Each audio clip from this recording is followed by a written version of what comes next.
Well, you know, in medicine, He starts out every talk like that. Well, you know, in medicine, doctors, we're taught.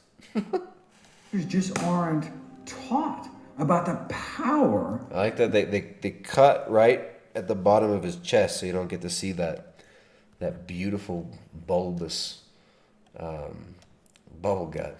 That their force can have. So doctors graduate without this powerful tool in their medical toolbox. About 80% of what primary doctors see these days are these chronic lifestyle diseases. But instead of treating the underlying cause, right, they just medicate the symptoms and hope to slow down the rate. So did he have like the worst cotton mouth ever always, or did he have a stroke or something and lose control of his tongue? It's hard for me to tell if we're seeing like really bad neurodegeneration here, or does he just have cotton mouth? Go blind and go on dialysis and lose their lower limbs rather than treating the cause and reversing the disease in the first place. That's possible with plant-based nutrition, but doctors weren't taught about it. Dr. Dean Ornish published Lifestyle Heart Dr. Dean Ornish, who got his plant-based revelations from Swami Vivekananda. Or was that his, yeah, it was Swami Vivekananda. One of these swamis, this Swami Vivekananda, or this Indian guru, who said that it's spiritual to not eat animals. And that's where Dean Ornish got his super hardcore science from for his vegan diet. That's why it's diet, love, and meditation, right? Dean Ornish, he's like this new age cult guy. This is this whole thing. Proving July 21st, 1990, in the most prestigious medical journal in the world, that with a controlled, randomized trial, that heart disease could be reversed. Arteries open up without drugs, without surgery. So we effectively Die if you don't do it. You're gonna die. If you don't do it, you're gonna die. If you do it, you're gonna live forever, and you'll be highly intelligent and articulate and handsome like this young man. have had the cure to the number one killer. Which is a lie. It's a lie. The biggest killer of vegans, guess what it is? Heart disease.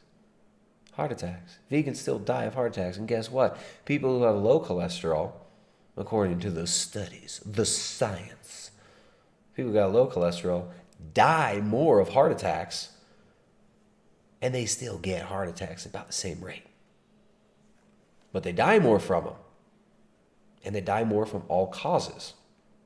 Right? Low cholesterol is associated with higher all-cause mortality. People die more from all causes with low cholesterol. Why is that?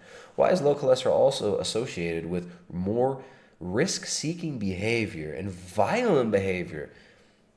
All right? They test murderers and violent criminals, and they find a common theme of low cholesterol. Why is that? Why is that now? Why do vegans have more broken bones? Vitamin D, very, very important for calcium utilization. That's built of cholesterol. Your central nervous system, which is required for coordination of things like the tongue, which you see certain plant-based doctors like Dr. Greger here seem so unable to control that thing, slurring it all around. You require cholesterol for central nervous system function. Your brain's made out of it. Every one of your cells has it. Your body makes it all day long. But then they tell you it's bad. We're going to measure it in your body, and we'll tell you that it's a disease biomarker, and then we're going to medicate you with medicines that are going to increase your risk of fracture and dementia. And we're going to decrease this biomarker, which is associated with longevity, and which if we suppress, we know you're likely to die sooner of all causes. Well, we're going to suppress that. It's so twisted, it's so backwards, but this is what you're being told. You're being told to avoid the foods you need, the only foods you need, which are animal foods. Essential fatty acids and amino acids, fat-soluble vitamins you can only get from animal foods.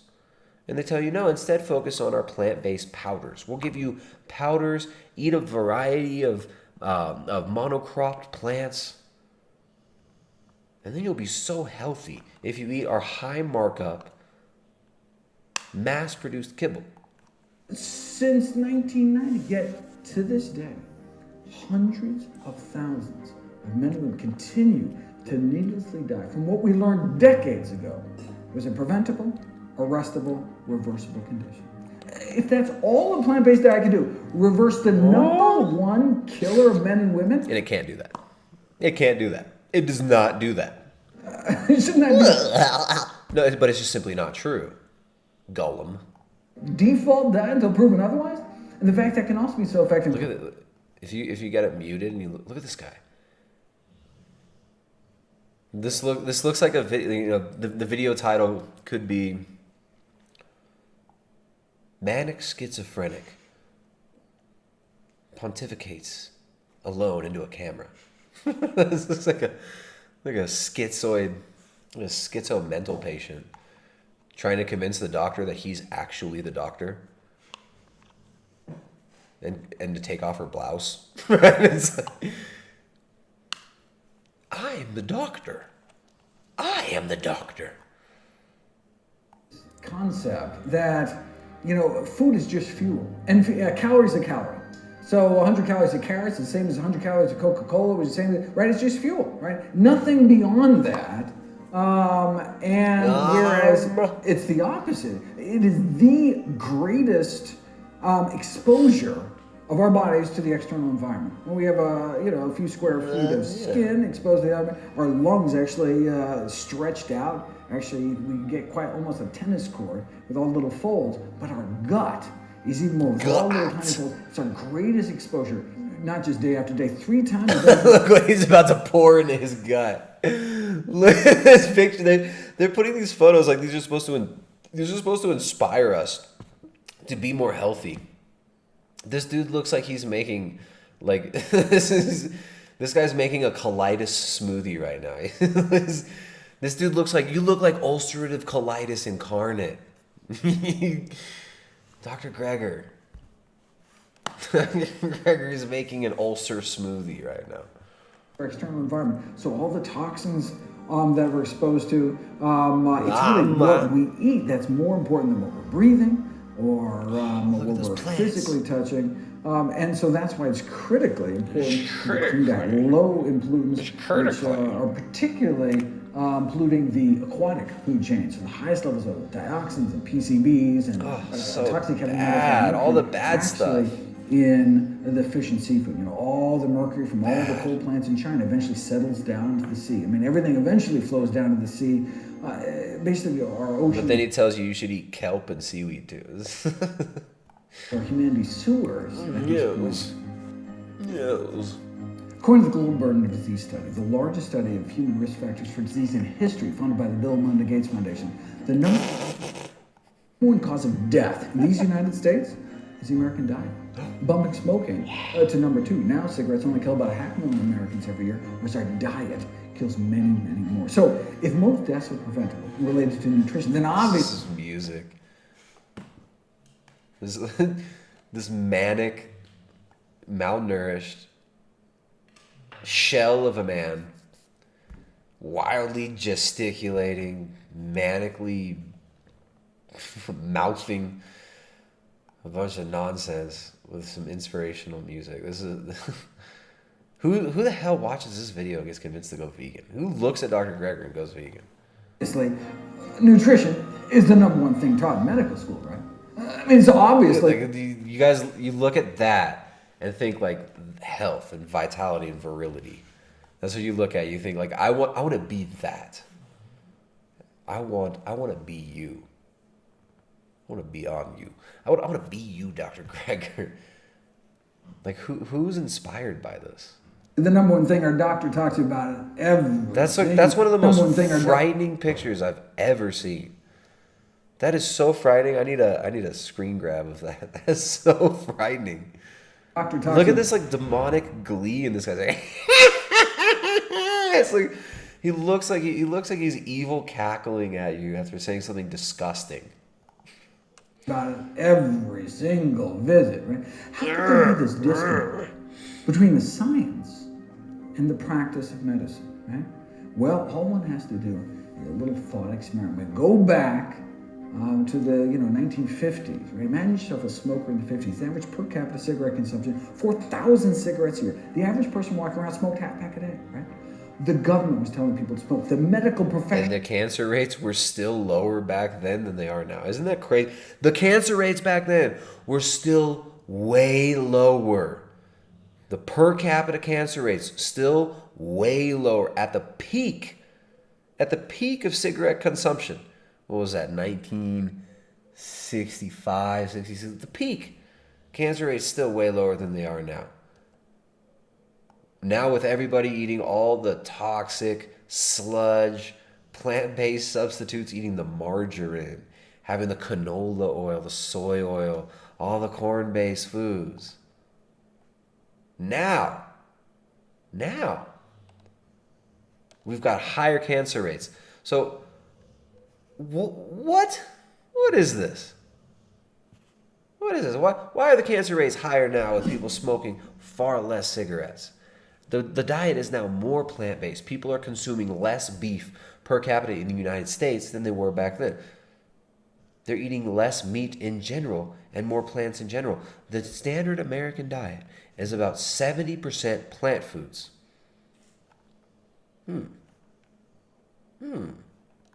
Smoked half pack. Yeah. Right? The government was telling people to smoke. The medical profession itself said smoking on balance is good for you, right?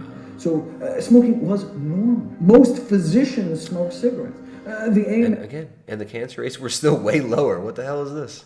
Came out encouraging people, saying, smoking in moderation, oh, that's fine, right? Sound familiar, right? And so on one hand, you all have society, the government, the medical profession itself telling you to smoke. And on the other hand, all you had was the science. You have studies going back to the 1930s linking lung cancer to smoking, yet effectively ignored off the face of the earth. Until 1964, the peak of smoking in the United States, and then every year basically dropped ever since. One of the greatest public health victories of all time. What happened in 1964? The Surgeon General's report against smoking came out.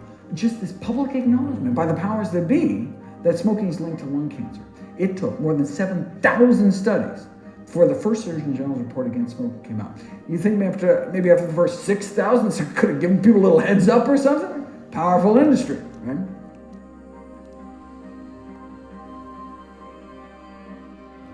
Okay, so smoking, eating meat, again, this is their whole shtick. Eating meat is just like smoking. Eating animal foods is like smoking. We've been doing this for how many thousands of years, eating animal foods. The cancer rates have exploded since the 1970s. Lots of changes, including less animal foods. Lots of changes. But those changes are not more animal foods. Right? So they're trying to make this false association, and they're trying to unconsciously get you to link smoking with eating meat. And here they go. They're going to land this plane, and they're going to tell you eating meat and smoking are the same thing, basically. It's just the same. It's just the industry is telling you it's okay, but it's bad. Where we are today, right? Most doctors are continuing to eat foods that are contributing to our epidemics of diabetes. Find out. I want to find out. You'll come at me and you'll find out how strong I am eating a plant-based diet. Oh, yeah. Okay? You'll find out. I will. Disease. No wonder they're not telling their patients, just like they weren't telling their patients between puffs to stop smoking cigarettes. Right? The system is just set up to reward unhealthy behavior. Right? Think about the foods that are being sold. Fruits and vegetables are perishable, right? They're not branded. There's no markup. I mean, what you want is something that sits on the shelf for a couple of weeks. What do you mean not branded? There's no markup. What do you mean? What about all this Monsanto shit? What about Dow? Right? What about Dow, Monsanto, Syngenta?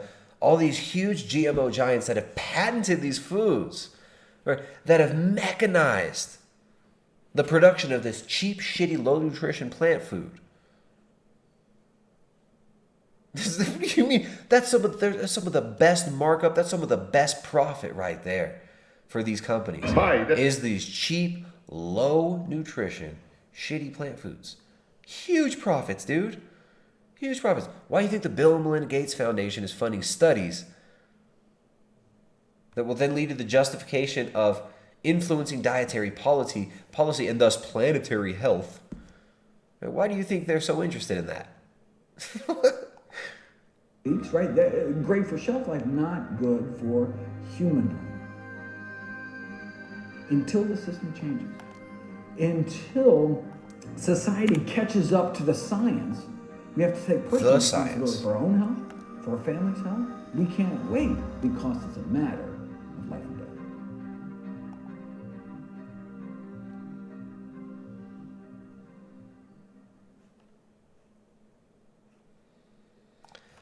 The science.